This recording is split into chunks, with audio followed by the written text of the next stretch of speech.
오늘 기도회는 끝난 겁니다. 네. 오늘 하나님의 말씀 같이 읽겠습니다. 우리 사도행전 7장 1절부터 5절 그리고 46절부터 50절까지의 말씀을 우리가 읽겠습니다. 원래는 사도행전 7장 전체를 함께 읽어야 되는데요. 오늘 너무 본문이 길어서 압축해서 앞부분과 뒷부분을 부분적으로 읽겠습니다. 7장 1절 제가 읽겠습니다. 대제사장이 이르되 이것이 사실이냐? 스데반이 이르되 여러분 무용들이여 들으소서. 우리 조상 아브라함이 하란에 있기 전에 메소보다미아에 있을 때에 영광의 하나님이 그에게 보여 이르시되 내 고향과 친척을 떠나 내가 내게 보일 땅으로 가라 하시니 아브라함이 갈대아 사람의 땅을 떠나 하란에 거하다가 그의 아버지가 죽음에 하나님이 그를 거기서 너희 지금 사는 이 땅으로 옮기셨느니라.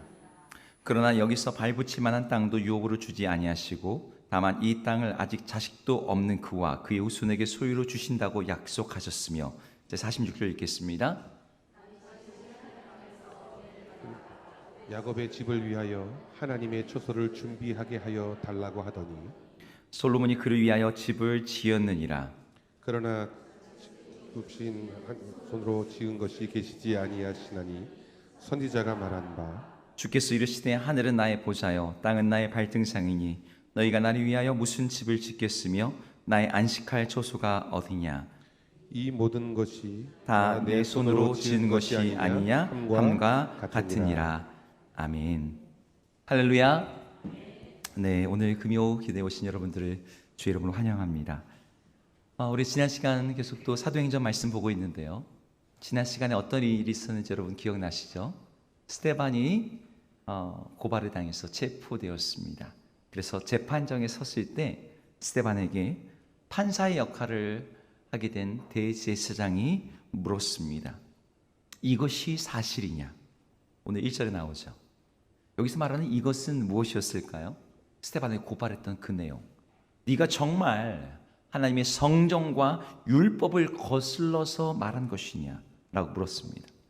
스데반은 여기에 대해서 맞다 혹은 아니다 이렇게 간단하게 대답하면 될 것 같은데 여러분 스데반의 대답이 간단하지가 않죠.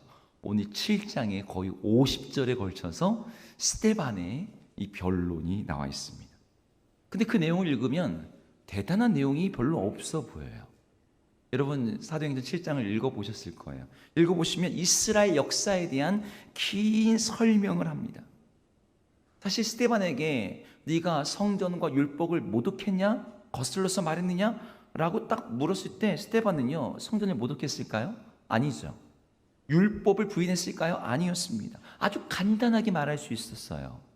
그럼에도 불구하고 스데반이 이렇게 길게 말했던 것은 사도들이 그랬던 것처럼 자신에게 주어진 기회를 어떤 형식으로든 복음을 전할 기회로 삼고자 했기 때문이에요. 그럼에도 불구하고 우리 안에 계속 의문이 있습니다. 스데반이 복음과 별로 상관이 없어 보이는 구약의 지루하고 긴 이야기, 이미 우리들도 다 알고 있고 여러분 유대인들은 이 이야기를 얼마나 잘 알겠어요. 여기 스데반이 이야기하는 내용을 7장에서 보면 아브라함의 이야기, 요셉의 이야기, 모세의 이야기, 다윗 이야기, 이 이야기에 불과합니다. 여러분 다 알고 있는 이야기죠. 유대인들은요 어렸을 때부터 수십 번 수백 번씩 들었던 이야기예요. 그런데 그 이야기를 다시 또 스데반이 장황하게 이야기하고 있습니다. 오늘 여러분들도 아마 그러실지 모르겠어요. 오늘 또 아브라함 이야기를, 요셉 이야기를, 모세 이야기를, 다윗과 솔로몬의 성전 이야기를 굳이 또 들어야 되나? 이런 생각이 들 수 있어요. 하지만 오늘 스데반이 전하고자 했던 메시지, 성경을 통해서 하나님이 우리에게 들려주시고자 하는 그 음성을 여러분 모두가 들을 수 있기를 소망합니다. 오늘 스데반이 고소를 당했을 때 그 고소의 내용이 이거였죠. 성전과 율법을 거슬러서 말한다. 스데반이 거기에 대해서 답변을 하고 있어요. 내가 정말 성전과 율법을 거슬러서 말하고 있는지 여러분들이 판단해 보라는 거예요. 그러면서 아브라함 이야기를 또 꺼냅니다. 아브라함이 하나님께 부름을 받던 순간부터 계속해서 반복되는 단어가 나옵니다. 오늘 본문에 스데반이 이 단어를 계속해서 일부러 언급하고 있어요. 그 단어는 땅이라는 단어였어요. 하나님께서 아브라함에게 새로운 땅을 보여주시고 기존의 땅을 떠나가게 하시고 유업으로 땅을 주시겠다고 했다. 우리 본문을 직접 읽어볼까요? 사도행전 7장 3절에서 5절 말씀입니다. 읽어보겠습니다. 시작. 이르시되 내 고향과 친척을 떠나 내가 내게 보일 땅으로 가라 하시니 아브라함이 갈대아 사람의 땅을 떠나 하란에 거하다가 그의 아버지가 죽음에 하나님이 그를 거기서 너희 지금 사는 이 땅으로 옮기셨느니라. 그러나 여기서 발 붙일 만한 땅도 유업으로 주지 아니하시고. 네, 여기 땅 벌써 4번이 나오고 있는 거 보이십니까? 스데반이 왜 땅 이야기를 계속할까요? 아브라함에 대해서 얘기하려면 아브라함의 씨, 아브라함의 자손, 뭐 이 얘기가 더 많이 나올 수 있을 것 같은데 아브라함 이야기를 하면서 굳이 땅 이야기를 해요. 하나님 분명 아브라함에게 땅을 말씀하셨죠. 땅을 보여주셨고 새로운 땅으로 옮겨가게 하셨어요. 그런데 그에게는 발붙일 만한 땅을 한 평도 주지 않으셨다라고 얘기해요. 이 얘기를 왜 언급할까요? 믿음의 조상이라고 불리는 아브라함이 하나님과 동행하고 하나님의 약속을 받는 데 있어서 어떠한 거룩한 장소는커녕 주어진 땅이 없었다는 거예요. 그는 나그네로 살았고 나그네로 돌아다니면서 하나님의 임재 가운데 하나님의 인도를 받으며 하나님의 음성을 들었다라는 것을 이야기하고자 하는 것입니다. 이 얘기를 왜 하고 있죠? 성전이 있어서, 거룩한 장소가 있어서, 거기가 있어서 하나님이 함께 하셨던 게 아니라는 말이죠. 성전에서 제사를 드렸기에 하나님이 기뻐하신 것도 아니었고 성전에 나가서 기도를 했기에 하나님이 들으신 것도 아니었어요. 아브라함이 어떻게 하나님의 임재 가운데 하나님과 동행했습니까? 오직 믿음으로 하나님을 신뢰함으로 말미암아 주 앞에 의롭다 하심을 여겼고 복의 근원이 되었고 그렇게 주님과 동행했는데 아브라함의 자손임을 정말 자부하고 있는 너희들이요, 성전에 사로잡혀서 성전 자체를 섬기는 너희들이요, 아브라함이 어떻게 하나님과 동행했는지를 보라. 이 얘기를 하고 싶은 거예요. 스데반의 그 다음 이야기는 요셉 이야기입니다. 요셉 이야기도 다 아는 이야기죠. 이스라엘로 이름을 바뀐 야곱의 12명의 아들들이 있었어요. 그 중에 요셉은 형제들의 시기를 받아서 죽임을 당할 뻔하다가 노예로 팔려가게 됩니다. 그러니까 야곱의 다른 아들 이스라엘 민족의 조상들은 모두 요셉을 미워했고 죽이려 했고 노예를 파는 일에 참여했어요. 그렇게 팔려갔던 요셉이 어떻게 되었습니까? 애굽에 가서 총리가 되었고 하나님께서 미리 계획하셨던 7년의 대흉년을 갖다가 대비하면서 그 대기근 속에 멸망해 가는 세상을 구원하는 사람이 되었습니다. 이스라엘의 모든 형제들이 미워했던 그가 하나님의 계획 가운데 오히려 이스라엘의 구원자가 되었다는 이 놀라운 반전, 이스라엘 형제들이 죽이려고 했던 그가 이스라엘 모든 자손을 살리는 사람이 되었다는 그 이야기의 반전, 스데반이 이 이야기를 왜 하는 걸까요? 여러분 눈치채셨을 거예요. 예수 그리스도, 너희가 미워하고 너희가 은 30에 팔았고 너희가 배척해서 십자가에 못 박았던 그 나사렛 예수가 요셉과 같지 않느냐? 이스라엘 자손들, 그 형들이 다 미워해서 버렸고 팔았고 죽이고자 했던 그 요셉이 세상의 구원자가 되었고 이스라엘의 회복자가 되었던 것처럼 나사렛 예수 그리스도께서 하나님의 계획 가운데서 온 세상을 구원하시는 분, 그리고 이스라엘의 구속자가 되신다, 이걸 말하자고 하는 거예요. 스데반의 설교의 세 번째 등장인물은 모세입니다. 모세는 태어날 때부터 죽임을 당할 뻔했지만 하나님 보시기에 사랑스러워 그 생명이 보존되었다라고 이야기를 시작해요. 사실 여기서부터 예수님에 대한 이야기가 쫙 깔려있죠. 헤롯 대왕이 아기 예수님을 죽이려고 했지만 하나님이 천사를 보내서 동방박사에게 다른 길로 가게 하시고 요셉을 현모하여서 그로 애굽에 피하도록 하셨어요. 이 모세 이야기가 계속됩니다. 스데반이 모세가 자기 백성들에게 거절당한 이야기를 언급을 해요. 24절 25절도 한번 읽어보겠습니다. 읽습니다. 시작. 한 사람이 원통한 일을 당함을 보고 보호하여 압제받는 자를 위하여 원수를 갚아 애굽 사람을 쳐 죽이니라. 그는 그의 형제들이 하나님께서 자기의 손을 통하여 구원해 주시는 것을 깨달으리라고 생각하였으나 그들이 깨닫지 못하였더라. 여기서 모세가 어떤 일을 했답니까? 원통한 일을 당한 자를 보호하려고 압제받는 자를 위해서 원수를 갚기 일어났다고 되어 있습니다. 그는 하나님이 자기의 손을 들여서 그 백성을 구원하시려고 일어난 것이었지만 이스라엘 백성들은 깨닫지 못했다. 그래서 오히려 다음 날 형제들 사이에 일어난 다툼을 화해시키려고 했더니 이스라엘 백성들이 하는 말 뭐였어요? 누가 너를 우리의 관리이자 재판장으로 세웠느냐? 그를 거부하면서 모세를 살인자요 도망자로 만들었다는 거예요. 그렇게 광야로 쫓겨나갔던 모세를 하나님께서 만나주시고 다시 그를 돌이키셔서 이스라엘을 이끄는 관리이자 속량하는 자로 세우셨다. 스데반이 이 모세의 이야기를 하고 있습니다. 무슨 의도입니까? 이스라엘이 거부했던 모세를 하나님이 이스라엘을 속량하는 자, 구원하는 자로 세우셨던 것처럼 너희들 이스라엘이 거부하는 나사렛 예수를 하나님 역시 이스라엘의 속량자로 세우셨다. 지금 이 얘기를 하려는 거예요. 그리고 또 스데반이 지적합니다. 모세, 그 사람이 너희가 그렇게 소중히 여기는 율법을 너희에게 건네주지 않았느냐? 우리 38절 읽어볼까요? 38절 읽겠습니다. 시작. 시내산에서 말하던 그 천사와 우리 조상들과 함께 광야 교회에서 있었고 또 살아있는 말씀을 받아 우리에게 주던 자가 이 사람이라. 여기 보니까 살아있는 말씀을 받아 우리에게 주던 사람이 이 사람이다. 모세가 우리에게 율법, 살아있는 말씀을 주었다. 근데 여기 문제가 있다는 거예요. 너희가 이 말씀을 어떻게 대하고 있느냐? 여러분, 스데반이 고발된 두 가지 항목, 성전과 율법을 거스른다는 이 두 가지 항목은요, 유대인들에게는 어마어마한 자부심이었어요. 제가 이미 성전에 대한 이야기는 지난 시간에 말씀드렸죠. 성전이 그들 가운데 있다는 것, 그리고 하나님의 율법이 그들 안에게 있다는 것이 그들이 선택받은 민족이라고 하는 증거라고 여겼습니다. 성전에 대해서는 지금 이미 얘기했으니까 율법만 좀 얘기해 볼까요? 율법이 이스라엘 민족에게 자부심이 되었던 이유는 이런 거예요. 여러분, 모세를 통해서 받았던 율법은 613개의 조항으로 되어 있습니다. 그런데 다른 민족이 가지고 있는 법들, 로마의 법들, 법하면 로마법이거든요. 오래된 법전, 함무라비 법전, 그 시대의 고대 근동의 많은 나라들이 갖고 있는 법들과 비교했을 때 이스라엘 민족이 갖고 있는 이 율법은 수준 차이가 너무너무 나는 거예요.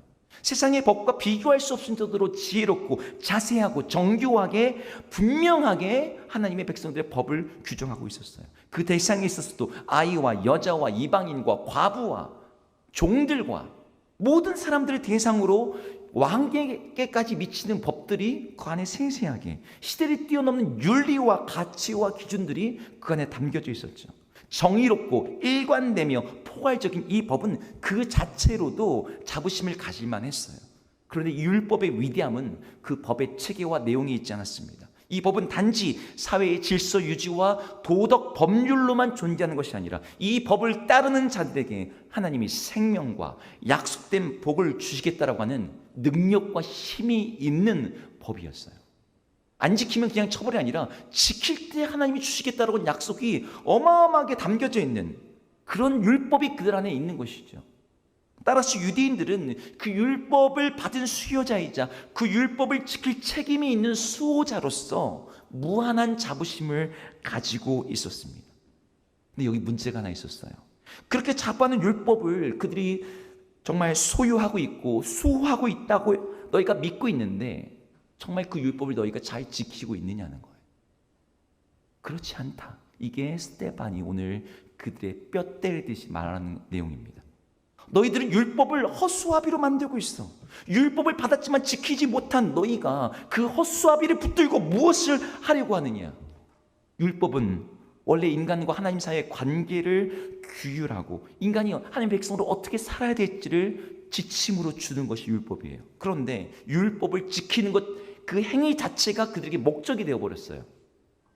율법 지키는 것 자체가 목적이에요. 이걸 통해서 뭐 하자는 거예요? 하나님을 잘 섬기고 하나님과의 깊은 사랑의 관계 속에 들어가고 그분이 말씀하시는 온 열방 가운데 제사장 나라가 되는 게 목적인데 그 목적은 다 잊어버린 채 율법 지키는 것 자체가 목적이에요. 그때 율법은 더 이상 삶을 이끌어가는 지침이 아니라 단순한 규칙과 제한으로 전락하게 되는 거죠. 그럼 어떻게 됩니까? 율법은 더 이상 생명을 주는 하나님과의 관계의 본질적인 언약이 아니라 해도 되고 안 해도 그만인, 하는 게 좀 우리의 자유를 억압하는 그런 악법으로 여겨지는 그런 처지가 되어버린 거예요. 그러니까 사람들 마음에 뭐가 있습니까? 겉으로만 율법을 지켜요. 하나님과 관계 이런 거 별로 생각하지 않습니다. 오늘 보면 39절에서 바로 스데반이 그 부분을 지적하고 있어요. 39절 한번 읽어볼까요? 읽겠습니다. 시작. 우리 조상들이 모세에게 복종하지 아니하고자 하여 거절하며 그 마음이 도리어 애굽으로 향하여 모세에게 복종하지 아니하고자 하여 거절했다. 여기 모세 앞에 그 본문을 보면은 율법이라는 단어가 같이 연결되어 있습니다. 조상들은 모세에게 복종하지도 않았고 모세가 전해준 율법도 순종하지 않았고 그들의 마음은 애굽으로 향해 있었다는 거예요. 율법을 통해서 하나님을 향해야 되는데, 그러면서 그 다음에 이야기가 또 나옵니다. 아론을 시켜서 우리들을 인도할, 우리를 위해서 그런 신을 만들라. 우리를 위해서 보내신 사람 모세는 우리가 어찌 되는지 모르겠다. 하나님이 보내신 사람은 이제 심각지 않아요. 우상을 붙들겠다는 거예요. 그 결과가 금송아지였죠. 41절도 읽어볼게요. 읽겠습니다. 시작. 그때 그들이 송아지를 만들어 그 우상 앞에 제사하며 자기 손으로 만든 것을 기뻐하더니. 이스라엘 조상, 그들은 하나님의 백성이었고 겉으로는 하나님을 섬긴다고 말하지만 실제로는 뭐예요? 이름만 여호와라고 붙였지 실제로는 금송아지. 여러분, 금송아지에다가 여호와라고 이름을 붙여놨어요. 그들은 그러놓고서 우상 숭배를 하고 있는 거죠. 근데 진짜 문제는 그게 잠깐의 실수가 아니었다는 거예요. 여러분, 선지자를 통해서, 아모스 선지자를 통해서 하나님이 이스라엘 백성들에게 하셨던 말씀이 있습니다. 그 말씀을 스데반이 오늘 본문에서 인용을 하고 있어요. 42절 읽어보겠습니다. 읽습니다. 시작. 하나님이 외면하사 그들을 그 하늘의 군대 섬기는 일에 버려두셨으니. 이는 선지자의 책에 기록된 바 이스라엘의 집이여 너희가 광야에서 40년간 희생과 제물을 내게 드린 일이 있었느냐. 여러분, 이 마지막에 질문이 무슨 뜻입니까? 이스라엘의 집이요, 너희가 40년 동안 광야에서 정말 희생과 제물을 내게 드린 일이 있었느냐? 이거 지금 물으면 몰라서 물어보신다는 뜻입니까? 너희가 40년 동안 제사를 드린다고 제사를 드렸지만 나는 받은 적이 없네, 이 말씀하시는 거예요. 내게 드린 일이 있었느냐? 하나님 아니라고 말씀하시는 거예요. 너희가 성막으로 나와서 제사를 드렸고 소와 양과 비둘기 피가 흘려졌고 의식들이 치러졌지만 그곳에 그들의 제사에 제사를 드린 너희들의 마음에 나는 있지 않았다. 지금 이걸 지적하는 거예요.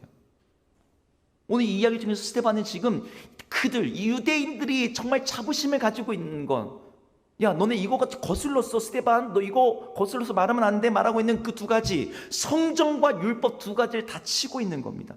야, 너희들 율법 받았다고 자부심은 좋은데 과연 너희 조상들은 그것을 지켜왔니? 항상 역사 속에서 소홀히 여기고 율법을 어기고 저주를 자청했어. 지금 너희들은. 그리고 성전이 너희들 가운데 있다는 자부심이 있는데 과연 성전에서 드려지는 제사가 정말 하나님이 받으시는 제물이 되고 있니? 광야 40년 동안 성막에서 제사가 드려졌지만 하나님이 받으신 적이 없다고 말했는데 하물며 지금 불기둥과 구름 기둥 아래서도 하나님 앞에 제대로 된 제사가 드려지지 않았는데 지금 성전에서 드려진 제사가 과연 하나님이 받으실 만한 제사냐라고 묻는 거예요. 스데반의 이제 마지막 구약의 이야기 속에는 다윗과 솔로몬이 나옵니다. 스데반은 예루살렘에 있는 성전이 다윗이 하나님께 은혜를 받아서 솔로몬 때 지어진 것이다 라고 얘기를 해요. 맞습니다. 하나님의 허락을 받아서 하나님을 위해서 지어진 집이에요. 하지만 성전을 지었던 당사자인 솔로몬도 그 성전에 대해서 이렇게 말했어요. 스데반의 말 대신에 솔로몬의 말로 직접 한번 읽어보겠습니다. 열왕기상 8장 27절입니다. 읽어볼게요. 시작. 하나님이 참으로 땅에 거하시리까 하늘과 하늘들의 하늘이더라도 주를 용납하지 못하겠거든. 하물며 내가 건축한 이 성전이오리이까. 네, 아까 아브라함 이야기도 땅 계속 나왔죠? 여러분, 하나님이 땅에 거하시겠습니까? 안 거하신다는 거죠. 하늘의 하늘들의 하늘이라도 주를 용납하지 못하는데 하물며 내가 건축한 이 성전이 우리 주님의 온전한 집이 될 수 있겠습니까? 이거 누가 한 말이에요? 그걸 지은 솔로몬이 한 말이었어요. 성전을 자기 집으로 여기지 않으신다는 거예요. 성전은 만민이 기도하는 집으로서 사람들이 하나님께 나아가도록 만드신 창구이지 하나님이 거기 아니면 머무실 곳이 없어서 붙박이로 거기에 계셔야 되는 그러한 장소가 아니라는 것이죠. 성전 자체를 절대적으로 여기며 성전 모독죄를 신성 모독죄로 여기는 유대인들에게 오늘 스데반이 인용하고 있는 성경의 구절들, 이야기는요, 이미 그들이 다 알고 있는 말씀이었습니다. 그럼에도 불구하고 유대인들에게 너무너무 큰 충격이었어요. 왜 충격이었을까요? 성전을 너무 신성시하고 우상하다 보니까, 율법을 너무 절대시하고 우상하다 보니까 성전에 대한 말씀이, 율법에 대한 이 하나님의 경고와 이런 내용들이 그들의 마음속에, 귀에는 안 들어오는 거예요. 그들은 자기 기준으로 자기 소견에 옳은 대로 하나님을 섬긴다라고 하면서 그것들을 우상화하고 있었던 거죠. 여러분, 오늘 스데반의 설교 내용을 구체적으로 보시니까 어떻습니까? 나사렛 예수를 메시아 그리스도라고 전했던 스데반에 대해서 유대인들이 공격하며 매도했던 것은 그들의 조상과 너무나 닮아 있는 거예요. 유대인들의 조상이 하나님이 세우시고 보내신 구원자 요셉과 모세를 거부했던 것처럼 너희도 하나님이 세우신 속량자이자 구원자인 예수 그리스도를 거부하고 있지 않느냐. 그러면서 자기들은 율법과 성전을 붙들고 지키고 있지만 너네 앞에 이야기 봤지? 율법의 기준에도 미치지 못하고 성전에서 헛된 제사 드리고 있으면서 너희가 드린다는 예배가 금송아지 같은 우상이 되어버렸으면서 모세가 정말 말했던 그것, 하나님에 대한 마음, 그것은 외면하면서 형식적으로만 붙들고 있는 그 율법, 그 모든 것이 헛된 것이 되지 않았느냐. 오늘 스데반이 아브라함, 요셉, 모세, 다윗, 솔로몬의 이야기를 통해서 이스라엘 역사를 통해서 말하고자 하는 게 바로 이것이었어요. 여러분, 성전과 율법은 어떤 것입니까? 그게 나쁜 겁니까?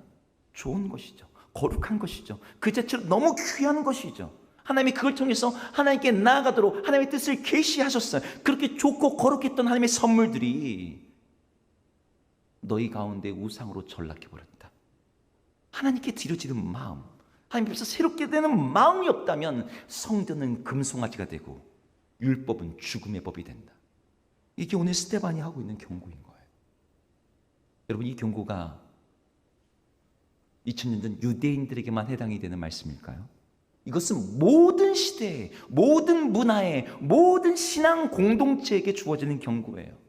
신앙의 본질을 잃어버리고 형식과 규칙에만 매달리는 순간 여러분, 신앙은 무게를 잃고 가벼워지기 시작해요.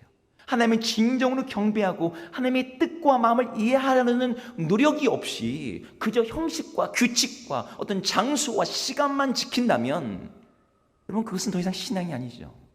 따라서 오늘 스데반의 메시지는 우리들에게, 우리의 교회에게 너무나 중요한 말씀입니다. 우리들에게도 유대인처럼 율법과 성전처럼 이것 붙들고 쓰고 있으니 우리는 하나님의 뜻대로 잘하고 있는 거야 라고 착각하게 만드는 거룩한 우상들이 있을 수 있어요. 주의 잘 지키면, 헌금 잘하면, 여러분, 이런 건 너무 피상적이니까 더 본질적으로 들어볼까요? 성경 가지고 얘기해 봅시다. 성경. 여러분, 성경이 우상이 될 수 있다는 거 여러분 생각해 보셨습니까? 미국에는 소위 성경 장로교회라고 불리는 교회들이 있습니다.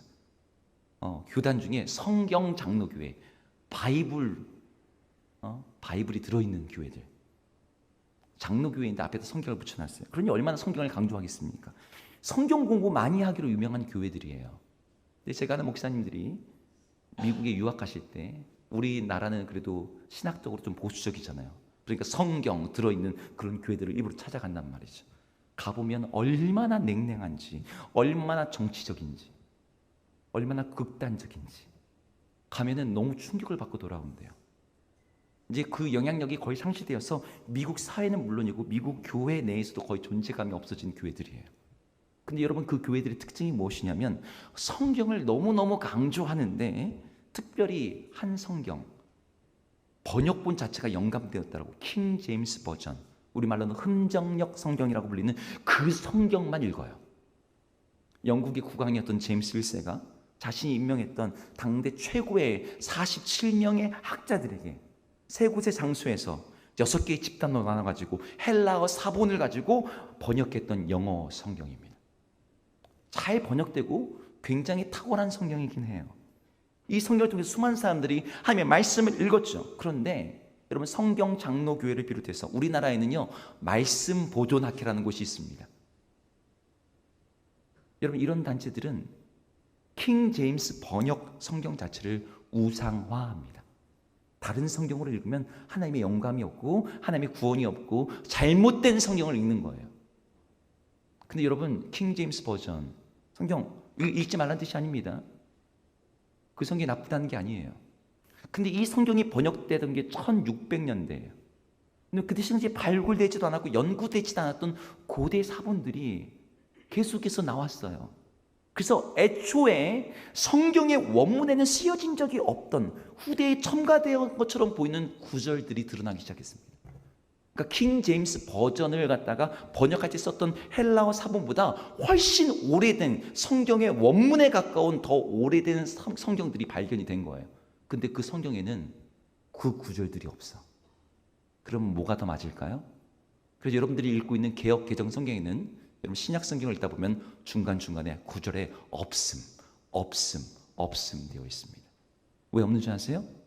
성경 원문에는 그 구절들이 없다는 거예요. 근데 킹 제임스 버전에는 그 구절들을 다 넣어놨어요. 왜냐하면 그 킹 제임스 버전이 번역될 당시에 썼던 사본은 훨씬 뒤의 사본이거든요. 근데 그 사본이 더 맞다는 거예요. 그게 더 옳다는 거예요. 말씀을 1.1획도 바꾸면 안 된다 그러면서 성경의 메시지를 갖다 들먹여서 말하지만 여러분, 그건 원본에 대한 이야기죠. 더 궁극적으로 하나님의 뜻에 대한 것입니다. 번역본을 무엇을 쓸지, 원본에 없는 내용을 후대에 첨가한 것이 뻔한 구절들을 그걸 하나님의 말씀이라고 우기면서 특정한 번역본을 우상화시켜요. 두껍고 어렵고 옛날 말이 쓰여진 성경은 뭔가 거룩해 보이고 고어체로 읽으면 그게 더 하나님이 말씀하시는 것 같고 그런 사람의 느낌에 의지해서 그걸 가지고 신앙생활을 더 잘해보겠다는 유혹이 우리들에게 있죠.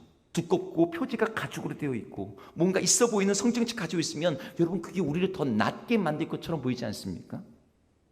여러분, 제가 가지고 있는 성경 합치면 한 5, 60만 원 될 것 같아요. 제가 가지고 있는 성경 중에 10만 원이 넘는 12만 원, 13만 원짜리 성경이 몇 권 있습니다. 여러분, 그 성경을 읽으면 하나님의 영감이 막 더 주어질까요? 이렇게 큰 성경책을 읽으면 그 성경에서는 뭔가 우리로 하여금 더 변화를 시킬 수 있는 하나님의 능력이 나올까요? 여러분, 성경을 읽지 않으면, 하나님의 음성을 듣기 위해 겸손한 마음을 경청하지 않으면, 그 앞에 순종함으로 낚아지 않으면 그 두껍고 그 비싸고 좋은 성경책이 무슨 소용이 있어요? 근데 여러분, 성경 자체를 우상화해요. 여러분, 이게 끝이 아니죠.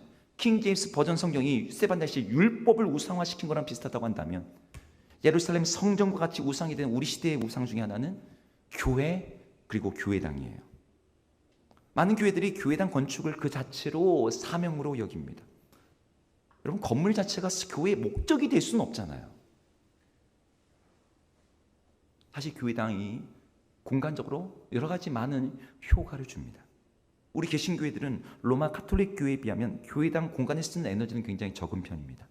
종교개혁이 일어났을 때 말씀으로 돌아가기 위해서 많은 개혁교회들은 교회당 안에 있던 성인상, 미술품들, 장식품들, 화려한 가구들 이런 것들을 다 제거했습니다.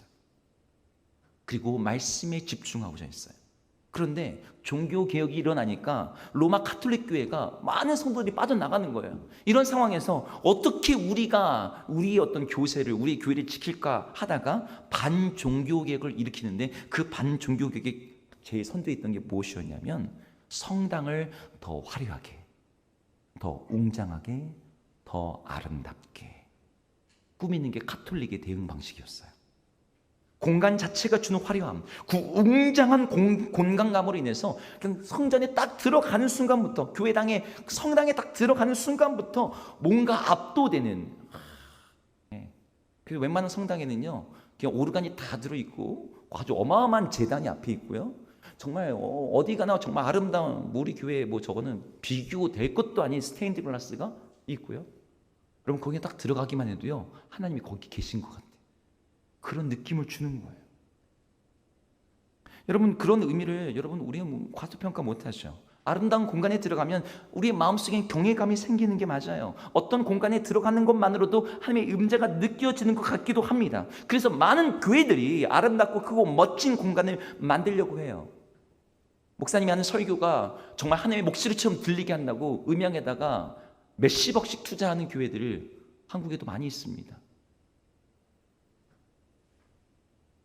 역사 속에서 어느 시대에 어떤 아름다운 성당도, 어떠한 예쁘고 정말 사치스럽고 화려하게 돈이 많이 들어간 성당도, 심지어 로마 바티칸 성당, 성 베드로 성당도요, 구약 시대에 솔로몬이 지은 성전보다 더 화려하고 아름답고 탁월하게 만들 수는 없어요. 여러분, 성전이 만들 때 유대인들의 성전이 어떻게 지어졌는지 아시죠? 디자인을 하나님이 직접 주셨어요. 여러분, 성전의 모든 내벽에 금이 발라져 있다는 거 여러분 알고 계십니까? 성전의 모든 벽은요, 금으로 칠해져 있어요. 성전에 칠해졌던 금의 무게가 몇 톤인지 아세요? 8톤이에요. 지금 한국 돈으로 그냥 순수 시가로 계산해서 7조입니다. 7조. 여러분, 건물 하나 지으면서 안에다가 금칠로만 7조를 바른다. 세상에 어느 건물을 그렇게 바릅니까? 7조. 여러분, 2천억짜리 그 건축 지었다고 난리가 나는 게 한국 사회인데 7조. 근데 스데반이 그 함정을 얘기해요. 거기에 쓰인 그 어마어마한 양의 그 금, 그것은 너무나 무거운 것일지 몰라도 그들의 신앙은 너무나 가벼웠던 거죠. 그 비싸고 아름답고 화려했던 성전도 하나님의 영광을 담기는 너무나 작고 초라한 것이었어요. 하물며 그 안에 금만 바른 것도 7조인데 그 화려함과 아름다움의 끝에 있던 성전조차도 우상화되고 신상화돼서 하나님이 받으신 영광 대신에 사람들이 자기 이득을 취하는 강도의 소굴이 되고, 하나님이 받으시는 기도가 드려지는 대신에 하나님 사람들이 자기를 기만하며 내가 했으니까 뭐 하나님 받으시겠지 라는 그런 거짓된 장소가 되어버렸을 때 하나님은 그 성전을 허물어 버리셨어요. 하나님은 지금 이 시대에도 동일하게 일하시는 거죠. 여러분, 교회당이 세상의 술집으로 팔려나간다? 교회당이 다른 곳으로 변한다? 정말 마음이 아픈 이야기죠. 속상한 이야기입니다. 하지만 우리는 거기에서 하나님이 정말 무엇을 중요하게 보시는지를 우리는 봐야 돼요. 우리는 이 말씀에서 교훈을 받아야 됩니다. 표피적이고 형식적인 믿음이 아니라 더 깊고 의미 있는 신앙을 추구해야 돼요. 킹 제임스 버전 성경이 잘못된 것입니까? 아니죠. 크고 아름다운 예배당이 그 자체로 죄악입니까? 아니죠. 성전과 율법이 좋은 것이었던 것처럼 잘 번역되는 성경이 좋은 예배 공간은 분명 우리들에게 좋은 거예요. 우리들의 신앙에 도움이 되고 우리가 하나님께 나아가는 데 도움이 되도록 허락하신 것들입니다. 문제는 그것들이 우상화되는 게 문제인 거예요. 거기에 매여서 참 하나님이 아니라 하나님이 가리키는 그 손가락, 그 매개체만 바라보고 있는 것. 아무리 좋은 것이더라도 그것이 하나님을 대신하게 되어버렸을 때 하나님이 도구였을지라도 그것이 우상이 되어버리고, 우상이 된 것은 우리를 성장시키고 우리를 하나님을 더 사랑하게 만드는 대신에 우리의 걸림돌이 되어서 우리의 발목을 잡습니다. 우리로 범죄하게 만들어요. 우리 시대에 우상이 어떤 것이 있어요? 여러분들에게 우상이 무엇입니까? 여러분, 우상은요, 나쁜 게 우상이 되지 않고 좋은 것들이 우상이 됩니다. 여러분들이 하나님을 섬기는 일에 나에겐 좋은 것이라 생각했던 것들이 우상으로 어느 순간 변질될 수 있어요. 좋은 사람이 우상이 돼요. 여러분들이 하나님께 나아가는데 좋은 목회자, 좋은 말씀의 양육자 반드시 필요하죠. 그런데 특정한 목회자가 우상화되고 신격화되면, 그분 아니면 하나님께 못 나가는 양 붙잡게 될 때 그 목사님은 더 이상 목자가 아니라 거짓 선생이 되어버립니다. 좋은 교회 자체가 우상이 될 때도 있어요. 여러분, 이름이 있는 교회, 이름만 되면 알면 알만한 한국에서 제일 유명한 교회, 내가 그 교회 성도예요. 그러면 자기도 그 수준인 줄 착각합니다. 제가 영락교회 권사입니다. 좋은 자부심이죠. 거기에 매여 있을 수 있어요. 제가 순복음교회 지역장입니다. 열정과 열심으로 섬겼지만 그게 자기 의가 될 수도 있어요. 제가 사랑의 교회 제자훈련 출신입니다. 훈련과 양육 좋은 것이지만 그 자체가 우리를 온전하게 하는 본질이 아니죠. 정말 우리가 붙잡아야 되는 게 무엇입니까? 오늘 스데반이 이 모든 이야기를 통해서 말하려는 게 무엇일까요? 너희가 성전 중요하다 생각하고 율법 중요하다 생각하고 그거 붙들고 있지만, 정말 너희가 붙잡아야 될 분은 하나님이 보내신 분, 진정한 성전이 되시며 말씀 그 자체가 되시는 분, 예수 그리스도다. 이것이 오늘 스데반이 말하려고 하는 내용입니다. 아무리 좋은 것이라도 하나님께 세우신 분, 내가 길이요 진리요 생명이라고 말씀하시는 분, 하나님께로부터 말미암아 천한 모든 사람들에게 구원을 줄 수 있는 유일한 이름을 가지신 분, 예수 그리스도를 대체하거나 그분의 존재감을 흐리는 것이라면 그 모든 것들은 무너지는 성전처럼 쓸모없는 것이 되어야 된다는 거예요. 여러분들이 드리는 기도, 그것이 아무리 정성스럽고 아름다워도요, 예수 그리스도를 의지하지 않는다면 그 기도는 그렇게 됩니다. 여러분들이 아무리 성경을 많이 읽고 암송해도 예수님의 왕되심과 그분의 나라를 선포하는 복음을 여러분 그 성경 속에서 읽지 못한다면, 그 앞에 순종하지 못한다면 여러분 그 성경 읽기는 우상이 돼요. 열심히 참여하고 봉사하고 예수님을 따라 십자가를 지지 않는 교회의 모든 활동도 그런 것이 됩니다. 봉사 많이 하고 이웃사랑 많이 하고 자기 부인이 없어. 여러분 그것도 우상이 되죠. 정말 우리가 기억해야 될 것은 예수 그리스도 그분만이 성전이시고 그분이 말씀이시고, 그래서 우리는 그 모든 것들을 그분 안에서 하고 그분의 의지함으로 해야 된다는 것입니다. 오늘 이 저녁에 다시 한번 우리가 우리 자신의 신앙을 돌아봤으면 좋겠습니다. 나의 성전, 나의 율법이라고 생각했던 그것들이 정말 그리스도 앞에서 도구로 머물러 있는지, 아니면 그것이 절대화되어서 나도 모르게 그게 우상이 되었는지.